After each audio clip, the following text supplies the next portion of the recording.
Okay, we'll go and get started. So yesterday you heard Michael and Sandra talk about our self-logging program, and we are pleased to have a panel here that actually are in the self-logging program to share their experiences. So I'll introduce the panel. Of course, I have Michael Delbout, the manager of enforcement operations, Elizabeth Lano, senior manager at Southern California Edison, Monica Montez, manager of NERC compliance and information governance at California Independent System Operator, and Gene Nitz, senior NERC compliance program manager at Puget Sound Energy. So Michael, are you going to get us started? Yeah, ready. All right. Okay, I hope my coffee doesn't get in the way. Okay, so welcome back into the room of our day 2 of our self-logging presentation. I hope you get a lot out of today.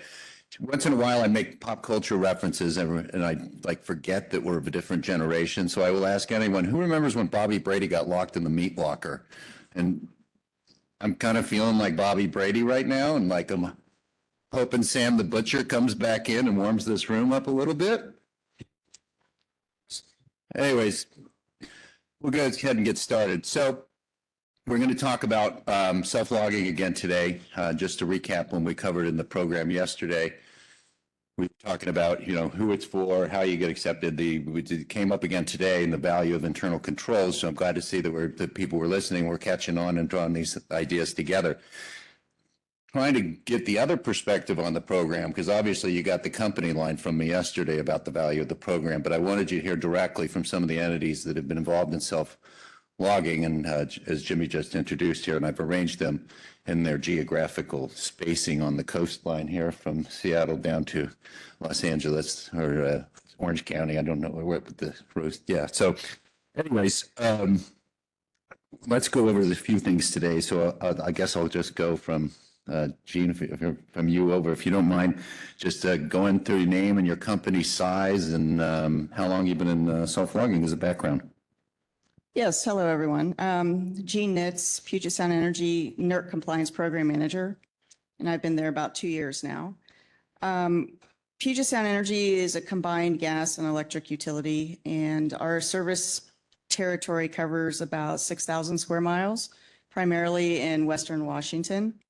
And we have over 1.2 million electric customers, about roughly 3,300 employees, and about 6,700 megawatts of generation capacity. And that includes owned, operated, or under long-term contract. And then for transmission, we have about 2,900 miles of electric transmission. Good morning. Good morning. Hello. Good morning. Monica Montez from California ISO, manager of NERC compliance and information governance. If you were here yesterday, you probably heard a little bit more about California ISO. We're one of the 9 ISO RTOs within the nation. We have an electricity market, as well as we manage the grid over the Western Coast, California, and parts of Nevada. We are certified or registered as a BA, TOP, TSP, PA, and an RC, and have 1 control center and 1 data center and a backup as well. We are only at the high impact assets, and we oversee 1,100 power plants with over 75,000 megawatts of power plant capacity, over 26,000 circuit miles of transmission lines, and serve about 32 million people. Thank you. Hi, good morning. Elizabeth Liano with Southern California Edison. I manage our external regulatory audit management group within our ethics and compliance organization. SCE is registered as a TO, TOP, TP, GO, GOP, RP, DP. We serve 15 million customers, 5 million customer accounts in a 50,000 square miles service territory. We have over 13,000 employees, over 24,000 megawatt peak load, 125,000 miles of distribution and bulk transmission lines, and 900 substations. And Southern California Edison was accepted into the self-logging program in August of 2020, sorry. Okay, so Liz, I'm going to keep it with you, and then we'll come back this way. Why don't you just keep going back and forth across the road? Would you mind describing what Southern California said it did to apply for self-logging, what that process was like for your entity? Yeah, so originally, Southern California Edison, we applied to the self-logging program in 2018. However, we did not quite meet WECC's expectations regarding controls. So therefore, we put a pause on the application process. After improving our compliance program documentation controls, we revisited the applying in 2020. We found the process pretty straightforward. We provided WECC our compliance program, quality assurance, risk, and monitoring documentation. WECC evaluated SEE's eligibility based on having a mature internal compliance program, internal monitoring, risk assessment, cause evaluation process. WECC also took into consideration SEE's compliance history, including self-reporting, the number and quality of our self-reports, the timeliness and thoroughness of our mitigation activities. So based on this, WECC determined that SE is able to identify, assess, and correct minimal risk issues of noncompliance and accept the SE into the self-logging program. By this acceptance, it reflects the hard work across the company and continuous improvement of our energy regulation compliance program. Once accepted, I implemented the process into our already documented internal compliance investigations process. Monica? You mind? Yeah, thank you. So we've been actually in the self-logging program since 2015. I believe we were one of the first few that actually piloted the program, and we were admitted into it through a very different process. It was as a result of our internal controls evaluation at the time, where WECC has determined that we were able to be part of the self-logging program because we were able to identify, assess, and correct minimal risk issues due to our strong compliance program. So similarly, as well as because we were very highly cooperative and collaborative through our history with WECC on compliance matters, and due to the quality and thoroughness of our investigations and reviews and our self-reports at that time. So as a result of that, we have implemented procedures, taking the guidance from WECC at the time. Might be answering a few other questions here, but as part of our admittance, we received some criteria from WECC. We received a template from them that we incorporated into our process and our procedures to perform self-logging, which really is the same process that we do for self-reports. So I'm sure we'll probably go into that in a little bit, and have since been reporting on self-logs to WECC. Thank you. So Puget Sound Energy is new to the program. We actually applied on June 21st of this year, and we received our notification of acceptance on September 18th. So within the 90-day period that they say they will give you a response.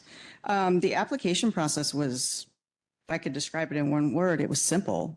You basically just go to WECC's website and pull up the application, and there are 3 questions on it regarding whether you have an internal compliance program, you have a risk assessment program, and a root cause analysis process. And you just answer those questions. They're yes or no answers. And then there's an email address to send the application to right there on the application. So it was really simple to do. And I encourage other entities to check it out, because I think we'll get to the benefits, I'm sure, but I think for us, it'll be very beneficial, and I'll go into that when we get there. Yeah, perfect. So, this may point out that the application used to be, I think, about 7 pages long. Is it about that, Kim? 7 or 8 pages long, and it asks you to require a submittal of a lot of information, as you kind of explained. The process has evolved to the point that is tying this back to the other presentations, that we're using the data that we're collecting in other areas to help make this decision, so we make kind of a better unified decision on risk in that application process. And the idea behind it is that we already have this information to make that decision, and we're going to use those resources that we already have to go through that, as I explained yesterday. So as Jean described, it was the progression over time as across the panel, it's changed quite a bit. So Jean, I'll start, we'll go this way again. Could you describe your company's process for taking a non-compliance from the field to a self-log, and does it differentiate between how you do a self-report? So our process starts with my team receiving a potential non-compliance report via email. And then I fill out an intake form, which is a very simple form, collecting basic information. It kicks off our investigation process. And during the investigation process, we do a root cause analysis using the 5 whys method. And then from that, we develop corrective actions. Our corrective action report is a formal document that we actually send out for signature to management to ensure accountability. We also perform an extensive condition review. Sometimes that review is not necessarily completed before we self-report, but we put it on our mitigation as a step for completion. We draft a self-report form, and it pretty much aligns with the fields in a line. So we capture everything that a line requires. And regarding how it's going to be different for us via self-report versus self-log, we're not going to do anything different than we already do. WECC is still going to require the same information that we would provide in a self-report. So also, one other thing I'll mention is we come up with what the risk to the BPS is by talking with the SMEs and determining that. And I think we're going to probably address this question too about risk, but yeah, that's our process. And one other thing, we have not actually self-logged anything yet because we're really new to the program. Yeah, thank you. So for CAISO, as I had kind of mentioned, and similarly, as you're hearing here, we are following the same process for self-reports and self-logs because we want to go through that thorough investigation of all of our issues. So we have various triggers that would initiate an investigation of a potential compliance issue. Anyone in the company can actually submit to us a compliance inquiry. We call it a CIF, a compliance inquiry form. We take that through investigation. We take a look at the root causes. We align ourselves with the NERC cause code methodology. We take a look at the risk to the BPS, the reliability and security of the BES. We take a look at the extent of condition and see if it's isolated or if it's broader than that. All the facts and circumstances are collected. We take a look at remediating the issue, so we identify the remediation and also additional controls or mitigations to prevent future recurrence. All of that is reviewed with our SMEs as well as our management of the responsible area, our legal team, our compliance team, and even before we decide to submit the information, it gets approved by our SIP senior manager on the SIP side or VP of the responsible area. And then prior to submittal or during a part of the process, we come to a determination, yes, this is going to be worthy of a submittal. It's not just a control improvement area. And that's where we go ahead and initiate a draft of the self-log self-report. We use one template. So same information we capture for if it's going to be a self-report or a self-log. At that point, we don't even know how we're going to submit it. We just want to go ahead and pull all that information into that template. When we're getting closer to submittal, that's where we use the guidance we received from WECC. I mentioned when we got admitted, we received some guidance, and there is some guidance even now available in regards to some of the actually information that you heard from Michael the other day. We would consider all those elements to see, is this a qualifiable self-log submission or a self-report? And at that point, we would go ahead and submit it that way in a line. And the line is really capturing all the same information as we have on our template. And then we work through enforcement on processing that issue. Thank you. So we have a similar process as CAISO. We also, anybody in the company can identify and report potential noncompliance. And similarly, we also do an intake form for that potential noncompliance. And then it goes into our compliance investigations team, who will work with the impacted OU and subject matter experts in determining whether the issue raises to potential noncompliance. Once the team makes that determination of potential noncompliance, the team will then perform a risk assessment. The risk assessment does take into account the NERC-defined violation severity that's listed in the standard, as well as other risk factors, as my colleagues here has mentioned too. We look at the extent of condition, what other controls are in place to reduce the risk, how long was the duration of the noncompliance, and do we observe any impacts to the bulk electric system? So by taking all these factors into consideration as part of the risk assessment results, this helps the team determine whether the issue is a minimal to low risk, and then that helps them distinguish whether it applies for self-logging or self-reporting. And similarly, so we do also go through a vetting process. We have our legal department review it. We have the SIP senior manager or the VP of the organization that's being impacted review it, all before we actually submit it to WECC through the Align system as well. And similarly, all the fields and the information, we don't distinguish between, the information. It's the same for self-log or self-report. So we capture all the same information from risk to cause evaluations, remediations, mitigations. Yeah, so a very similar process. Yeah, as I explained yesterday, that's what we expect to hear because they all need to be resolved to the same standard of quality. So that's great. Have you ever logged an item and had us disagree with you on what your prescribed risk to it was? As we look through the self-logs or the self-reports, if we're kind of on the fence as to whether it should be self-log, we may reach out to WECC to maybe get some guidance. But understandably, WECC, they won't provide explicit guidance without performing their own comprehensive review. So they'll just state that, go ahead and self-log it. And if they disagree with it, then they'll just move it to self-report at that stage.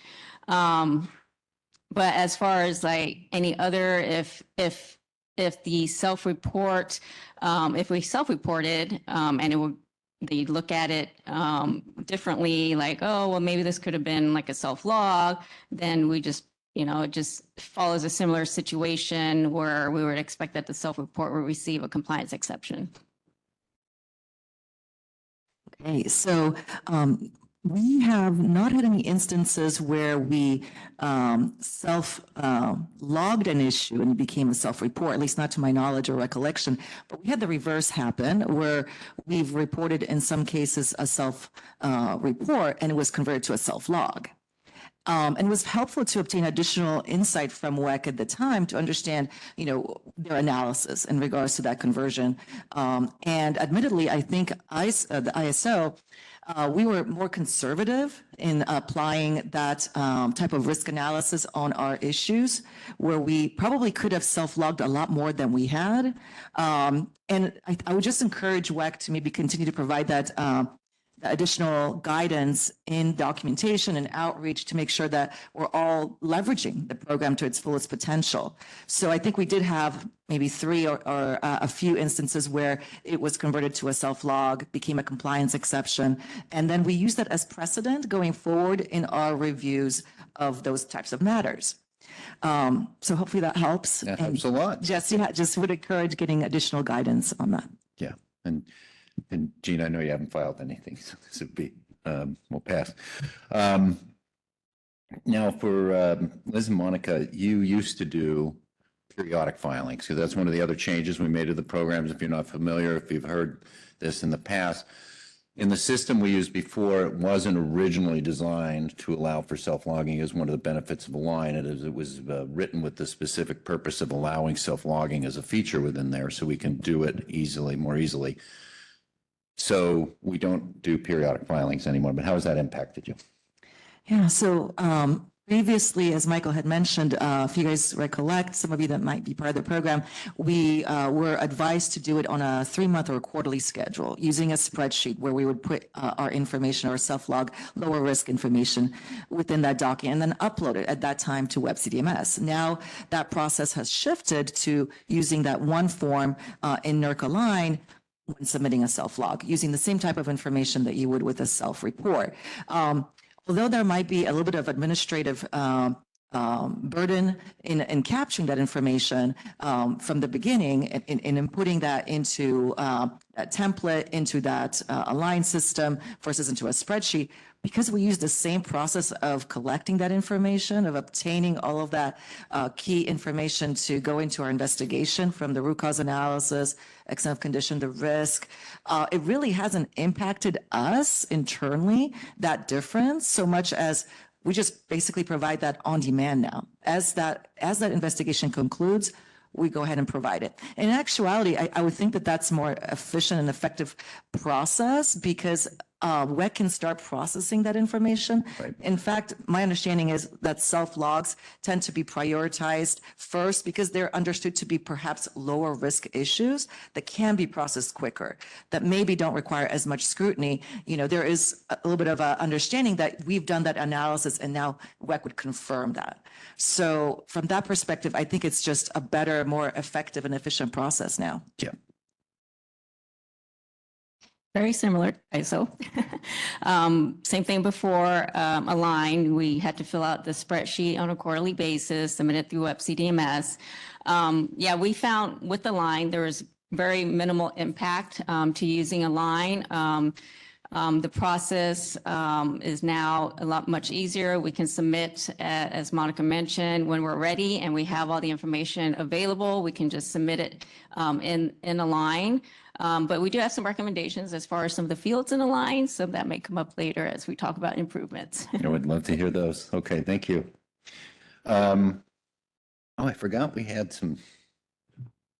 Where's that? Maybe we don't have. Oh, there we go. Benefits. All right. Sorry, I was forgetting the Q slides earlier. The benefits of the program. Gene, we'll start with you this time. What is the primary benefit that you see to participating in self-logging? What was the sell point for you? So probably the biggest selling point was our sizable backlog of OEAs that we have. We have one I know that goes back to 2018, and obviously we have an interest in getting those processed quicker. And we had a discussion with WECC, I think back in May, where we discussed that there's a very large number of PNCs that WECC processes that are minimal risk. And so, and a lot of ours are minimal risk as well. And so it makes sense for us to use the self-log program to try to get these processed through quicker. That way that WECC can focus on, processing the other ones via the self-report mechanism. And it maybe reduce the backlog eventually. Once we get the backlog that we have now cleared, if we're using self-logging for minimal risk items, then our backlog theoretically should be lower going forward. Yes. So that's probably the biggest sell point for us. Thank you. I'll be happy to tell you that since we've been using the self-logging program, and most recently, we actually seen progress in our backlog. And I think a lot of it has to do with us leveraging the self-logging program more. So that is the biggest benefit I would also underline, in that it's not so much the process, but the fact that you can proactively inform WECC on your analysis and your conclusions of this being a low-risk issue, and them going with that mindset into reviewing that information.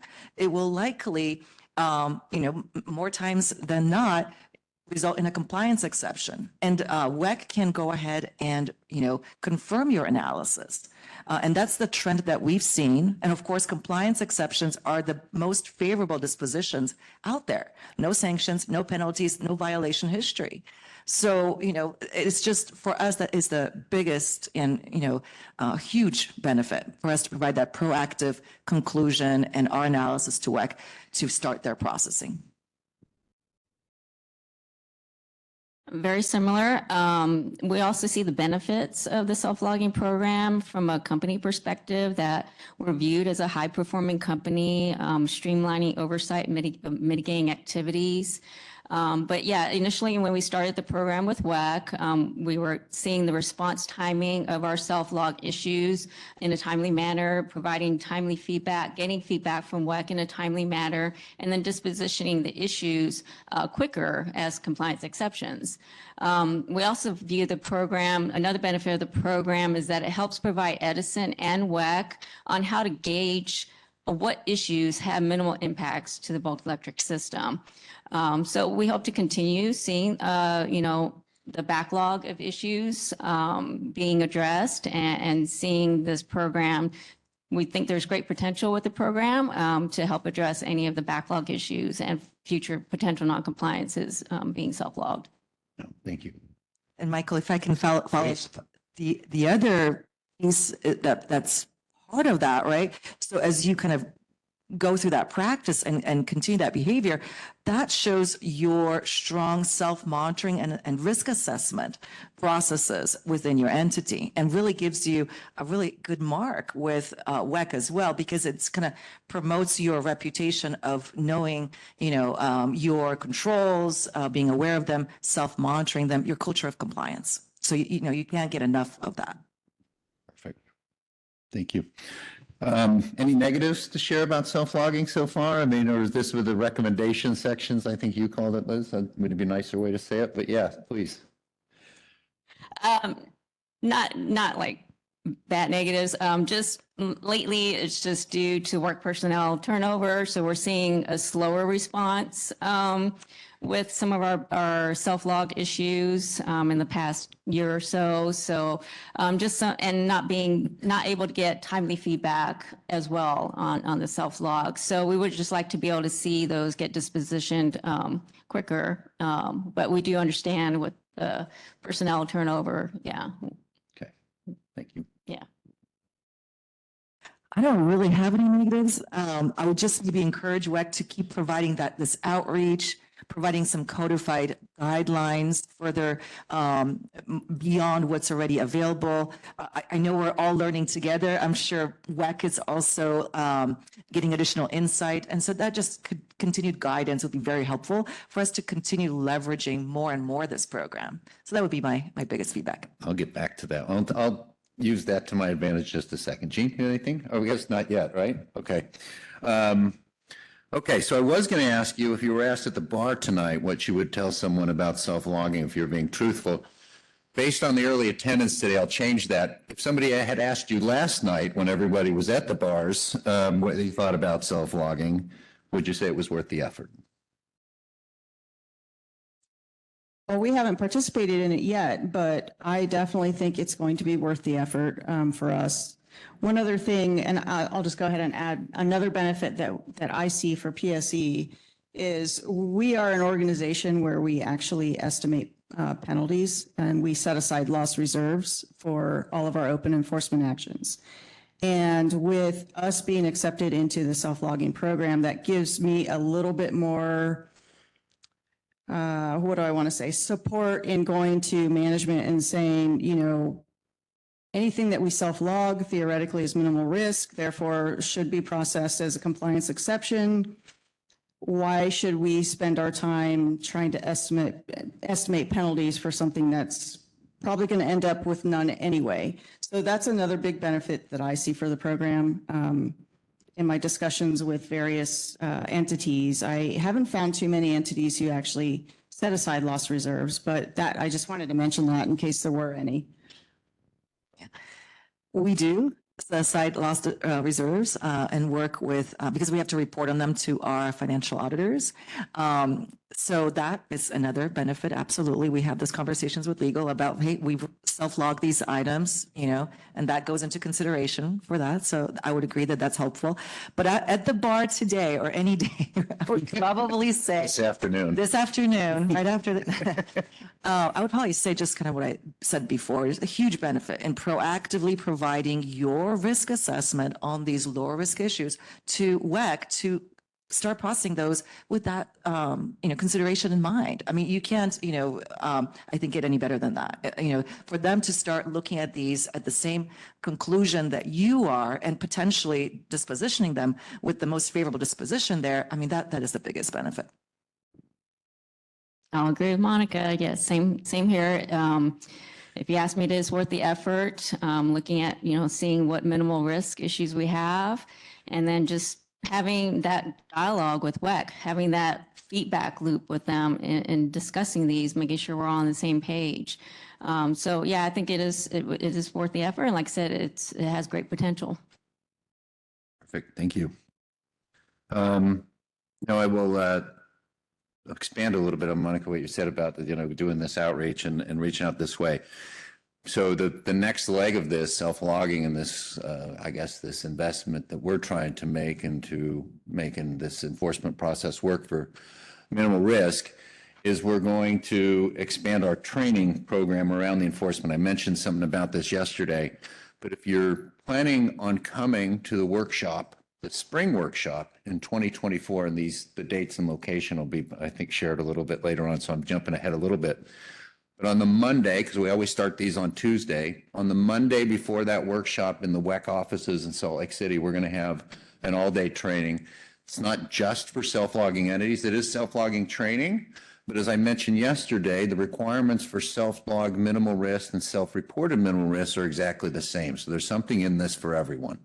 So if you're interested in that, or if you have people that are new to the compliance world or new to your staff, this would be a great training to send them to. Our objective is to be that we're going to go through those magnificent 7 that I discussed yesterday and make you feel like when you're submitting a self-report or a self-log, that you have everything that you need to make that a successfully accepted the first time. And as Katie mentioned, giving that to us the first time so we can say that looks great, passing it through and feeling good about that. So, I've been here in and out of enforcement for since probably the beginning of the standards. I've been around WECC, and I'm not sure that we've ever have offered this comprehensive of a training in person before.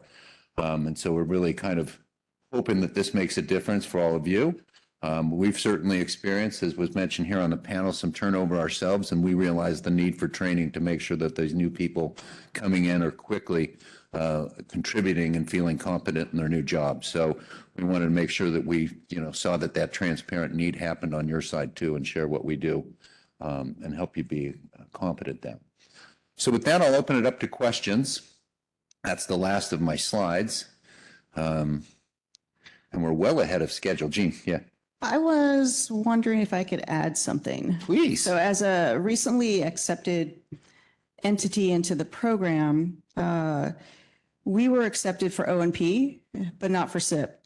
And so another benefit that I see for that is WECC explained in the notification to us, and then we had an onboarding session with them, and they explained where we were deficient on the SIP side and also what we would need to do before we reapply. So areas that we need to shore up and strengthen and be able to demonstrate through performance and documentation. So that's another benefit that I saw for us actually applying. And, hopefully I can take what we've done on the O&P side and use it for our SIP side. We are an entity that tends to report a lot on the SIP side, more so than the O&P side. But nevertheless, I feel that that's a big benefit too, is just having that feedback. Perfect. Thank you. Questions, Jerome?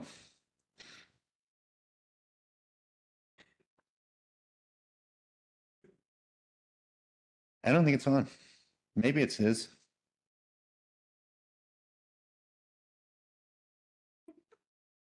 Got a question? How do you turn this Oh, on? that's maybe on. Yeah. Okay, now I hear you. Yeah. Okay. Okay. Jerome Gabi from San Diego Gas and Electric. From the perspective of the self-logging, if an entity is approved for the self-logging, would, after their approval of the self-logging application, would their previous self-reports have the potential to be reclassified as self-logs? Is there any opportunity to kind of advance that process, the backlog? I need to check with the attorneys on that one, Jerome. I would have to maybe go do a little investigating into the ROP. It sounds like a good idea to me. But I generally think of the efficiencies first and the law later. So that's why we have an attorney. So Jimmy, what do you think we could change the mode of discovery? Yes. I don't think we could because you actually self-reported it, not self-logged it. So I mean, but So maybe we hold off on self-reports until we get approved for self-logs? I don't think I'd do that either. Michael, Yeah. We already, have had scenarios where we've self-reported, which were converted to self-logs. But only after you're accepted to the program. What he's saying is rolling it I back. just thought I'd offer Let it the up. acceptance thing. Yeah, so I see like the angle. I love the thinking, but I don't know if we could do that. But suffice it to say is that compliance exception for the self-reports could still very much end up and likely would in most cases by percentage wise as a compliance exception. So it won't, we're really looking forward to the future things coming in. Certainly we would have the confidence, in your internal controls reviewing your self-report, but until we change the process, it would still come in as a self-report or until you were admitted to the program. Because if you said yes to that, then we could be the Bobby Brady breakout from the ice. ice Yeah, he broke the window, Yeah. right? All right. Thank you. Yeah. Thank you.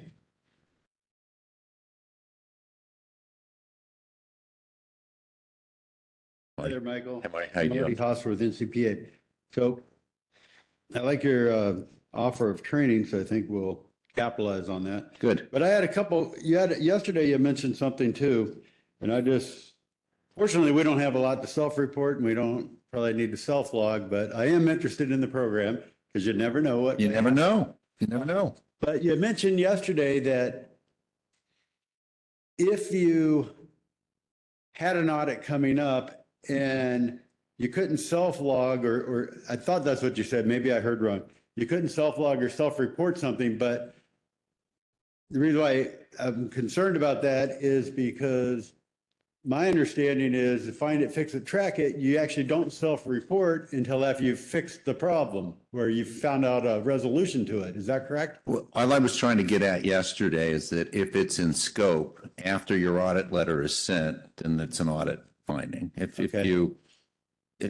anything else can continue as usual, self-reporting, self-logging, and all okay. that things. Yeah. So sorry if I gave you the wrong impression there, but No, yeah. If your SIP 10's in your scope and then you try to, self-log a SIP 10 like 5 days after you receive your audit package, we would probably change that to an audit finding. Fortunately, we don't have SIP 10 in our. Oh, great. I We're don't not- even know if it it's not exists. with us yet, so SIP 25, I don't know. 25. Maybe in 10 years, that'd be. Yeah, there we go. All right, well, thanks. I just wanted to clarify Yeah, that. no problem, Marty. Thank you. So, Good morning. just wanted to ask, like, if you have the data on Canadian side of the story, like, has there been any entities registered in self-logging on the Canadian soil side? Any region specifically on Canadian side? We do not have self-logging as a program yet under the British Columbia implementation plan. I think maybe could have some discussions about that in the future. I don't know if Julie Blair's in here, if we even thought about that yet, but at this point, we do not have self-logging in British Columbia. Okay, thank you. And maybe in a relevant one, is that on the US side, like, what's the percentage like? Is like out of 100, like 10 entities, 10%, 20% have? That's a great segue because I was just going to try to bring that up myself. So you were just setting me up perfectly. Thank you. We started the year with 7 entities in self-logging.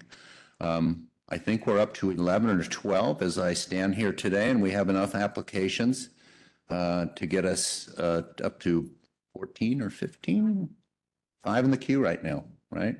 So it's first come, first serve, so you can take that as you want, but you know, I mean, it's like McDonald's, you grab a ticket and wait for your ticket. So we're going to get to them in the sequence that they came in, but we have 5 under consideration now. Great. Okay, that's great. Thank you. Is this something, so on the Canadian side, I think it needs to go through the commission before it gets, posed to us, and then we can enroll and then get the use of this program. But on the American side, like on the NERC side here, we have like when the entities come to you, like is there a person who specifically assigned, or you have a set of people who are like working on it constantly, or it's like a single person assigned, or a set of persons are assigned to a single entity? Like, how does it work? How does it allow to the resources? And say if every entity decides to do that, will it impact like WECC to take care of everything like that? I'm just curious to know. Yeah, well, I'll start it with what works today. We hope works tomorrow, but we're always thinking, does it work tomorrow? At the moment, we have a specific people and a person assigned to this engineer and attorney that take them as they go in, review the case, see if they can expedite that review, and then send it straight through. For the most part, as many of you know, you will have an enforcement case manager, or an ACM as we call them, assigned to your entity, plus a dedicated engineer, one on the SIP side, one on the OMP side, and you'll have that full team known to you. It may not be those individuals that process the self-log. They would talk to your attorney case managers. They know the case is going through, but they will handle it on their own and try to, treat it differently since we're trying to get them through faster. Thank you very much. You're very welcome. Anyone else? Okay, I think that just as the temperature's starting to get right in here, we're gonna, Cool. yeah. Oh, we have questions online. I forgot about the internet. It's beautiful, isn't it? Yeah. All right. Could each entity describe the dedicated compliance resources they have in oversight in the business that assists with internal control development, implementation, and ongoing assessments? Wow, you lost me at hello. Could we start? Yeah, I can read that again. So could each entity on the panel describe the dedicated compliance resources they have in oversight that assist with internal control development, implementation, and ongoing assessments? It's a question for you guys. Yeah, please. So for Southern California Edison, as I mentioned, my team, we're under the Ethics and Compliance Organization, which is led by the Compliance Ethics Officer. We administer the Energy Regulation Compliance Program using a risk-based framework. Within our Ethics and Compliance Organization, we have the Operational Compliance Department, which just has about 40 employees, and this is led by our Director of Operational Compliance, who is accountable and responsible for ensuring successful operation of our Energy Regulation Compliance Program. So with this governance structure, it helps ensure that the program is managed with organizational separation from the impacted OUs who are responsible for operational compliance with the compliance requirements. And then we do have quality assurance teams through our organization. So like in T&D, we'll have a quality assurance team, customer service, IT, but we also have our own corporate quality assurance team who also provides that governance structure for when it comes to internal controls development and the program, and providing guidance to our compliance leads and professionals on how to develop their internal controls. Yeah. So within our corporate compliance, which is where I am, we're very lean. We have 11 individuals, and that's including an executive director, 2 managers, and staff across the 3 compliance areas: tariff, SIP, and ONP. And we roll up to our chief of compliance officer and VP of legal, And we also have a line to the audit committee of the board. And he also rolls up to our chief executive officer. But what really makes us successful in our organization and who really supports us in regards to implementations and development of controls and collection of information are embedded compliance liaison units within the business. So within SIP, within ONP, we have dedicated resources there. There are compliance ambassadors, and they're our lifeline really to make sure that we're successful in corporate compliance. We're the external facing business unit. We submit things in NERC Align. We have discussions with WECC, NERC and FERC. And we really depend on that organization and those liaisons to help us collect information, review internal controls, develop internal controls, make sure the implementations are completed. And then, we oversee that and work with them on it. And of course, they work with their SMEs as well. So they have a number of business unit SMEs that they depend on as well across the company. And for Puget Sound Energy, we are probably even more lean than you guys are. We have, for our oversight function, there's myself, and then I have a compliance analyst who works with me. We share an investigator with our gas pipeline safety team to investigate PNCs. And then we also share an analyst for reporting purposes. We have a separate IT compliance team of about 5, I think, people. And they work very closely with all of our cybersecurity organization, IT organization, and they are the experts on the SIP standards. I have oversight over SIP and ONP, but I'm not an expert in any one thing. So I rely on those folks. Then on the ONP side, we have a couple program managers that are embedded and some standard owners that are embedded within various business units, and they work with the SMEs on compliance with the ONP standards. And I work very closely with those folks. As far as our reporting structure, so my team, we report up to our chief compliance and ethics officer. And so that's how we're structured. And let's see, what else was I going to mention? About internal controls, we are actually in the process this year, because we had our audit in September of last year. So we're in the process right now of documenting all of our controls. Obviously, we've demonstrated to WECC that we've got decent controls on the OMP side, which is why they accepted us into the program. But we are in the process of documenting all of our known internal controls. And then once we do that, we will take a look at those and determine where we have gaps and where we need to strengthen controls. All of this is in an effort to prepare for our next audit in 2025. So that's my story.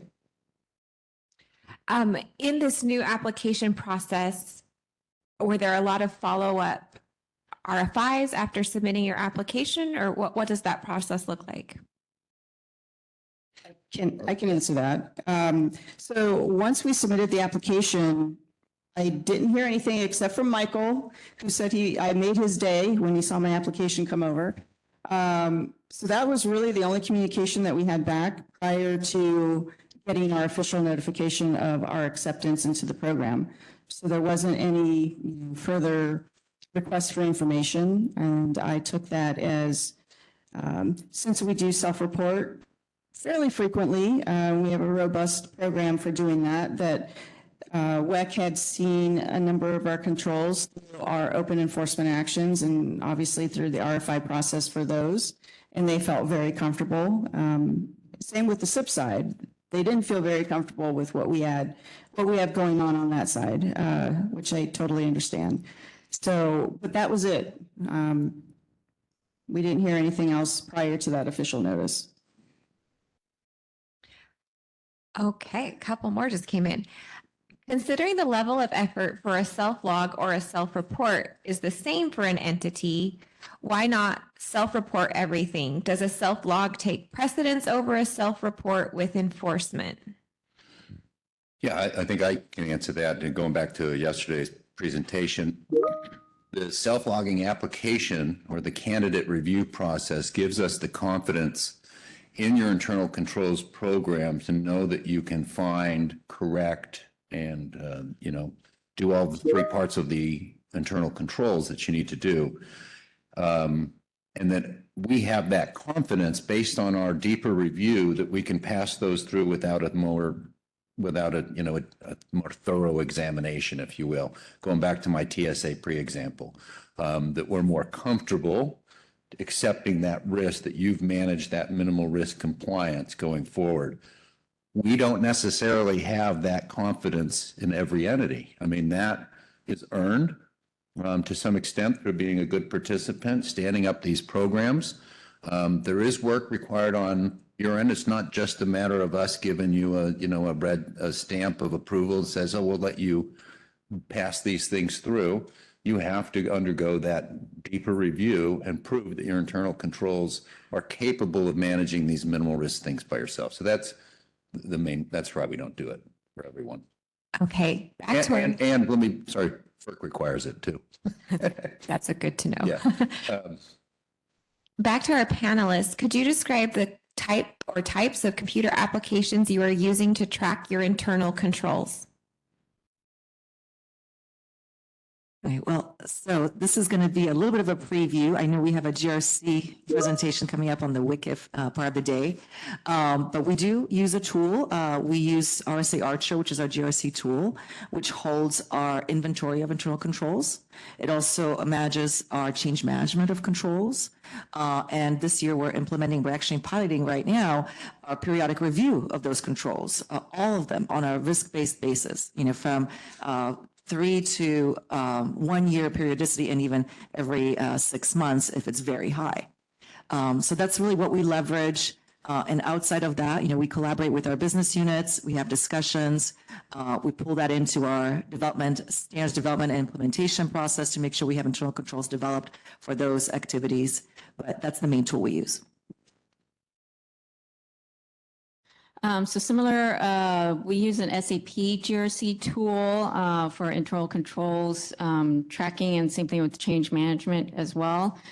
We've just started using this recently, so we are still learning and working with the business units on training them on internal controls, teaching them and getting them into using this tool. So we're still learning throughout this process with our business units and how this is going to help going forward in the future. So we also have the RSA Archer application, but we use it primarily for task management, at least from my team's perspective.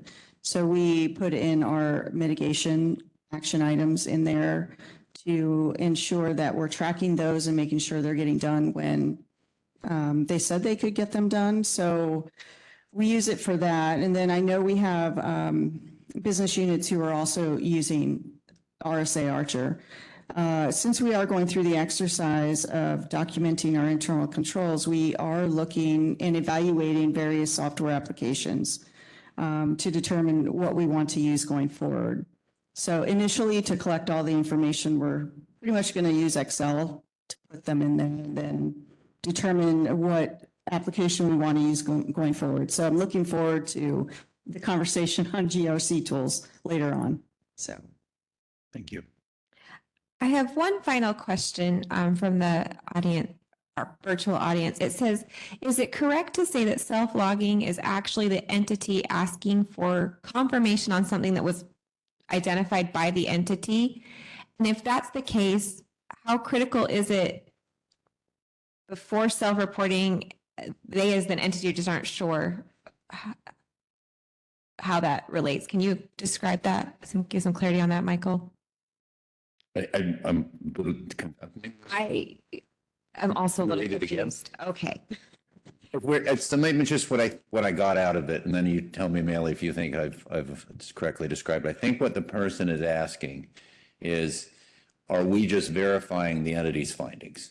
That is how I took this question as well, yes. Well, and I think in most cases, that's exactly what we do on all enforcement findings is that, you know, we go through and we make sure that we agree with the findings that were made.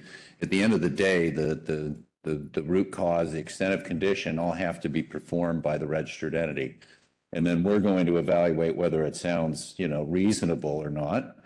And so, yes, we do have to verify that. And, you know, so that's why we go out and we hire attorneys and engineers or with the experience that they could look at these things and make those considerations based on what they know and what they've seen. So I hope that answers that question. Did you think I've answered the question? Don't waste the panel. Manley, how do you think I did on that one? I think you did great. Thank Okay. you. All right. So I have one last question for the panel myself, and then we've just got like 1 or 2 minutes left. Have any of you received compensation for your appearance here today?